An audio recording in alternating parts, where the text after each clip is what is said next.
They say every hero has a moment when they stand alone, when no one believes in them, but that moment is different for everyone.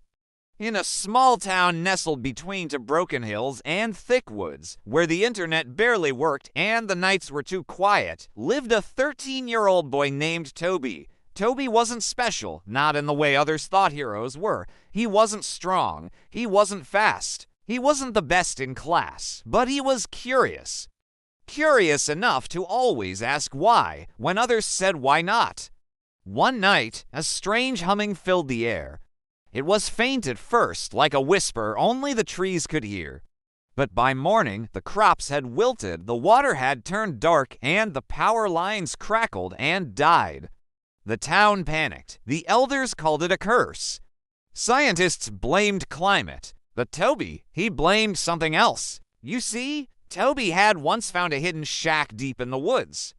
Inside was old tech, dusty computers, flickering screens, and a single word blinking on a monitor: reactor unstable. No one believed him, not the mayor, not his mother, not his teachers.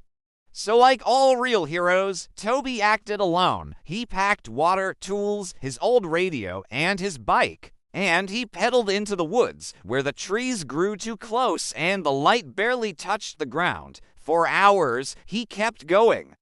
And just when he felt like giving up, when his legs burned and his hands bled and his heart ached, he saw it again, the shack.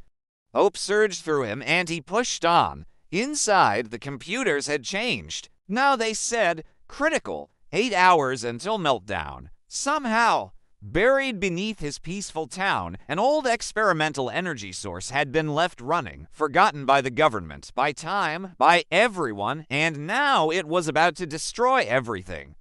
Toby didn't panic. He started reading, studying. His small fingers raced across the dusty keyboard. He followed wires, turned valves, crawled into dark tunnels lit only by his flickering flashlight. He taught himself. He trusted himself. And with 1 minute left on the countdown clock, Toby pulled the final lever. Silence, then light.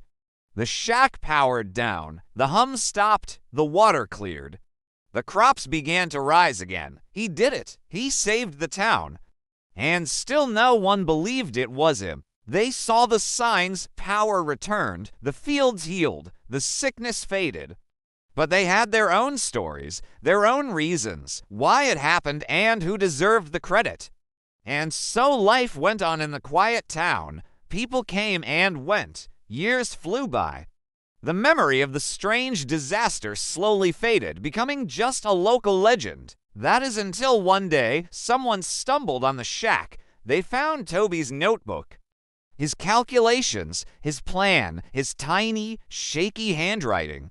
And finally, they knew Toby wasn't just curious.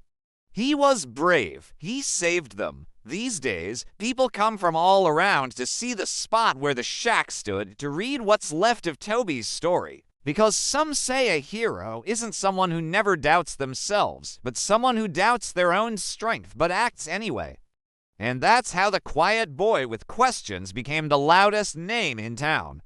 And on the edge of the forest, they built a statue not of a warrior with a sword, but of a kid with a notebook, a flashlight, and a heart too big to give up. All of us have moments where we feel like Toby, scared and alone, unsure if we can do what needs to be done. But maybe those are the moments we were born for. Maybe our quietest moments are our bravest. Maybe the greatest heroes are the ones who don't feel like heroes. If you find yourself in one of these moments, remember Toby. Remember that even the smallest voice can be the loudest in a silent room.